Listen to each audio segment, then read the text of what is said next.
Greetings, my fellow freedom lovers, sovereign thinkers. Thank you for tuning into the LL3 podcast. My name is Craig, transmitting from the beautiful swampy mangroves of South Florida. And today's date is Monday, February 17th, 2020. President's Day, huh?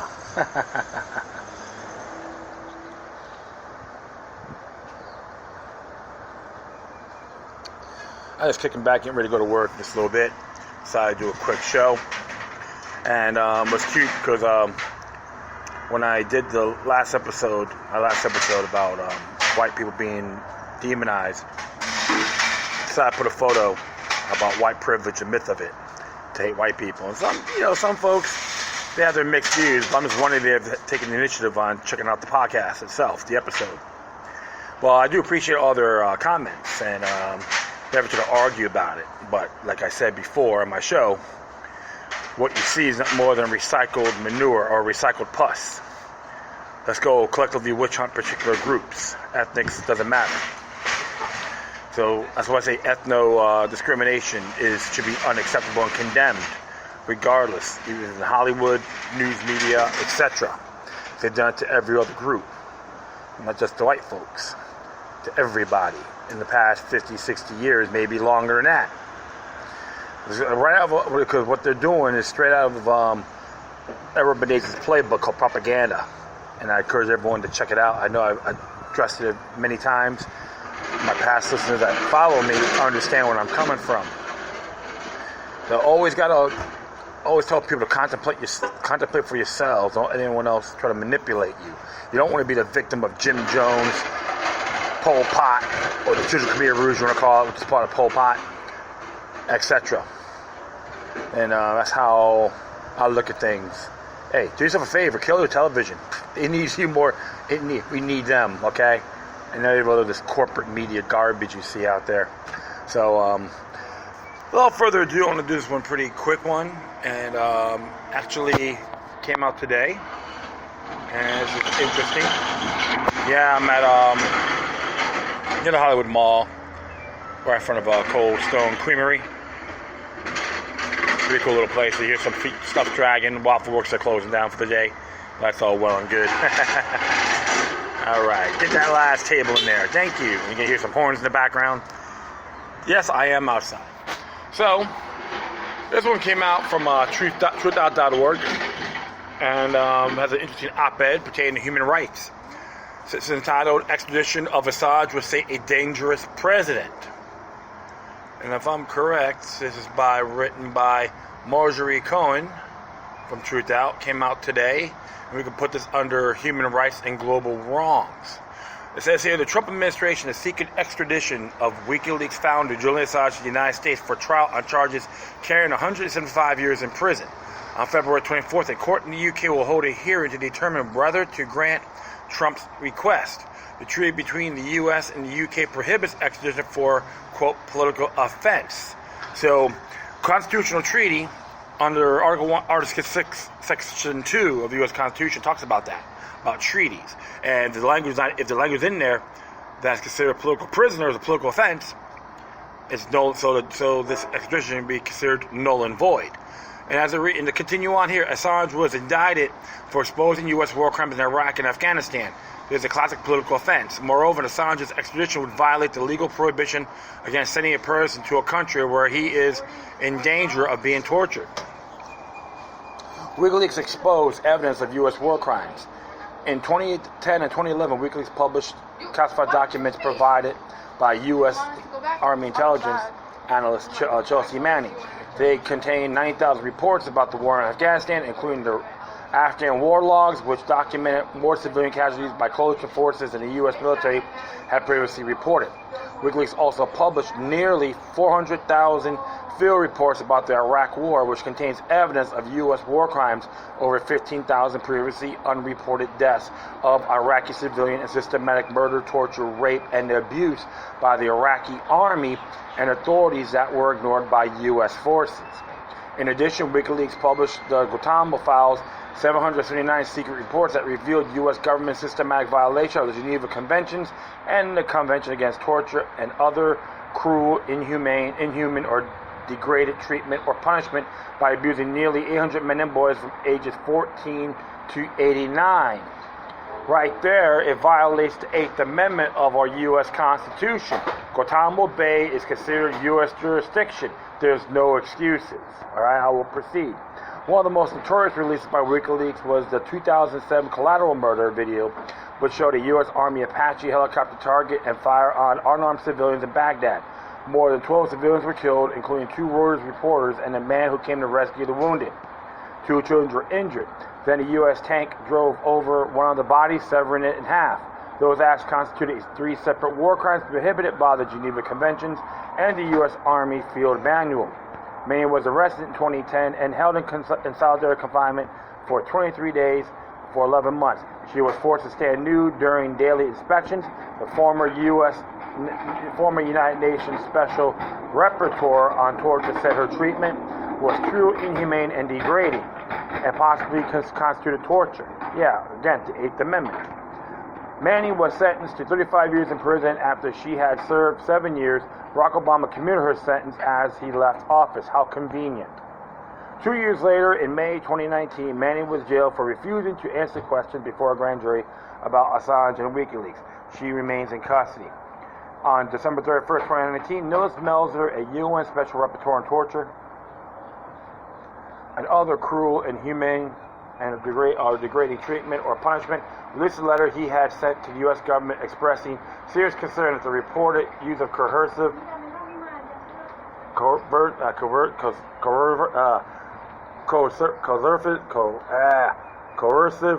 measures against Mrs. Manning, particularly given the history of her previous conviction and ill treatment in detention.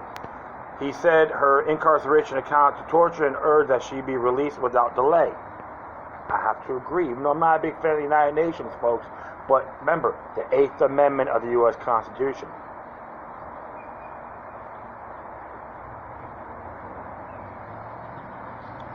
Two years later, Manning pledged to stay the course, saying, "My long-standing objection to the immoral practice of throwing people in jail without charge or trial for the sole purpose of forcing them to testify before a secret government-run investigative panel remains strong."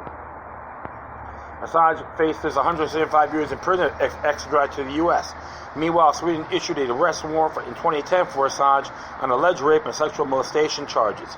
Assange was questioned by Swedish prosecutors and then left for the UK, where he was arrested and later released on house arrest. After Sweden's request for extradition of Assange was granted by the UK Supreme Court in 2012, he was granted asylum in the Ecuadorian embassy in London.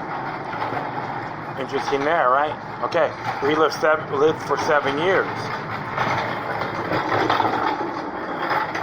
A new Ecuadorian government revoked Assange's asylum in 2019 and allowed UK authorities to enter the embassy and arrest him. Yes, the president from Ecuador pulled down his pants for the IMF. $4 billion treatment, and boom, into the rectum he went, right? He probably felt so good and gratified, just wondering if it really paid off. Blowback. I can say your blowback is coming soon for him.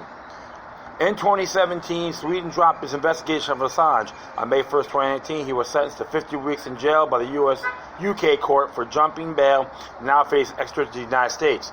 Assange is charged by the Trump administration with 17 counts of violating the Espionage Act and conspiracy with man to crack a password on the Department of Defense computer. He could be sentenced to 175 years in prison. And this source came from the U.S. Department of Justice, justice.gov. You can look it up for yourself. Trust me, I did a show on this too a while back, so definitely check it out.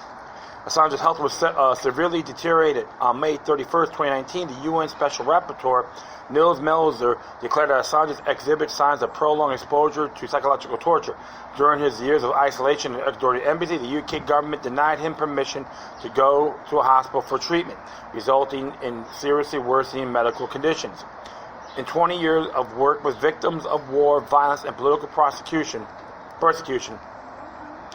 I've never seen a group of democratic states ganging up to deliberately isolate, demonize, and abuse a single individual for such a long time and with so little regard for human dignity and the rule of law, Melzer said.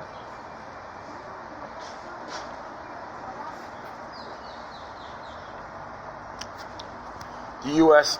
UK treaty forbids extradition for political offenses. The 2003 extradition treaty between the US and the UK states extradition shall not be granted if the offense for which extradition is requested is a political offense. There is requested state, in this case, the UK, that determined that the request by the US was politically motivated.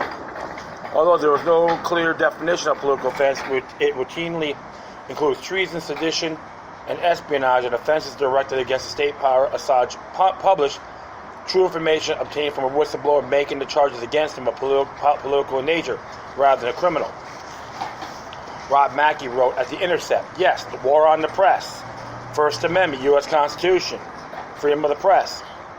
The Obama administration did not indict Assange because it didn't want to establish a precedent that could chill investigate reporting about national security matters by treating it as a crime.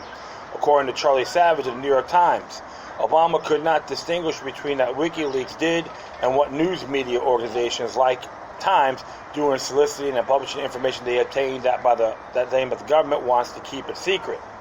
Savage noted, interesting, but he did, for some past whistleblowers, he did put him in jail. Okay, put him in prison. But Julian Assange is too big. There's a difference. So I'll proceed. Indeed, many of the documents WikiLeaks released were published in collaboration with The Times, The Guardian, Le Monde, El Paris, and Der Spiegel. The outlets published articles based on documents WikiLeaks had released, include logs of significant combat events in the war in Afghanistan and Iraq. Assange is being targeted for political offenses because WikiLeaks published evidence of U.S. war crimes. He cannot be extradited to the United States under the terms of the U.S.-UK extradition treaty. Absolutely, you have to agree with that completely, folks. Those are facts.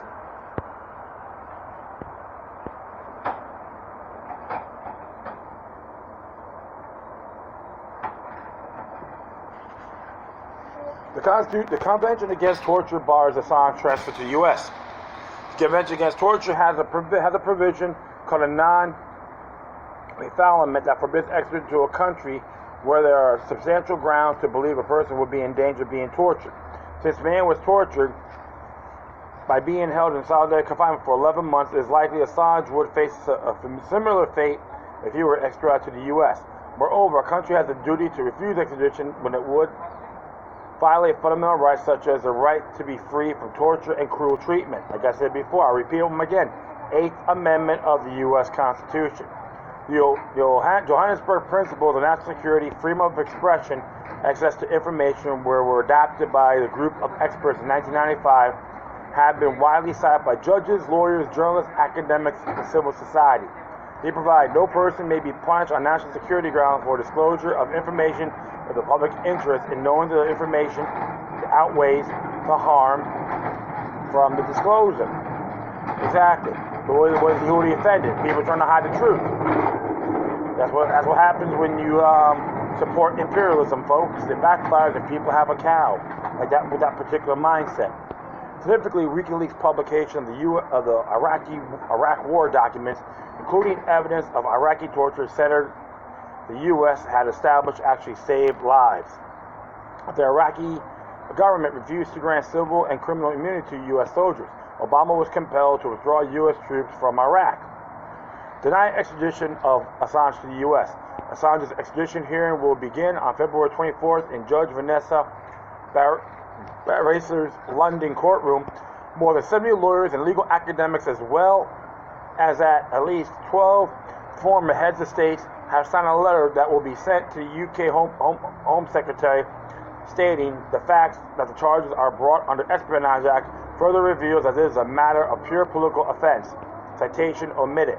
There is a broad international consensus that such offenses should not be subject to extradition. Citation omitted. Veterans for Peace and National Lawyers Guild have endorsed a petition urging the judge to deny extradition because Assange is charged with a political offense.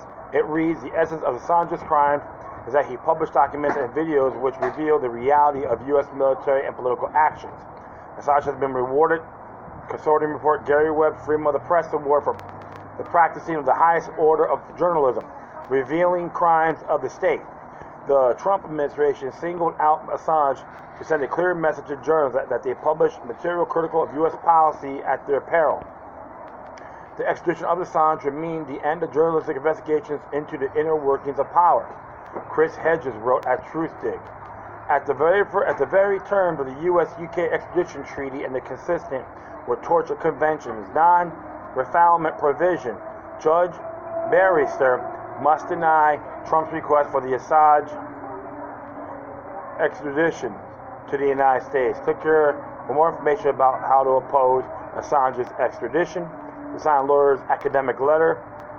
The UK Secretary sent an email to lawyers for Assange at protonmail.com. You'll receive a copy of the letter. So, folks, I encourage all you to do that. Truth of the matter is, friends, you have to always look at it's the war on the press. Freedom of the press is guaranteed by the First Amendment of the U.S. Constitution. Everything else pertaining to that, attacking it, or repugnant to it is void, just like the rest of our Bill of Rights culture. Period, with no exceptions. You got a lot of clowns in Washington believe they're smarter than that. They all assume that their attorneys, they know more than you and I. Give me a break. Anyone with that mindset deserves a good penile microphone in their mouth, and I say that ethically without sexual content. And one of those areas we got to look at, too, what happened with Roger Stone, like him or not, is a tune-up to the potential trial of Julian Assange. They will use these transcripts against him. All right? That's a fact. I'm not going to... And all you got to do is connect the dots. The war on the press is against every single one of us, whereas here in the United States, UK, and beyond. So, folks, petition this, and even send your demands to Attorney Barr and President Trump, saying no extradition to Julian Assange, support freedom of the press. You work for us, no exceptions. I don't give a damn if they're Democrat, Republican, etc. That's it. I thank everyone for listening. Plus, feel free to download and share through social media networks. If you have any questions, comments, and something that's interesting I want to check out, whatever you do, please send your correspondence to the Quorum. In addition, I will put this on my footnotes on my speaker page. Once again, thank you for your time. Plus, always remember that demoniac resistance is healthy for the soul and can liberate humanity. Until next time, take care of yourselves. Keep on spreading love, and may your guardian spirits be with you.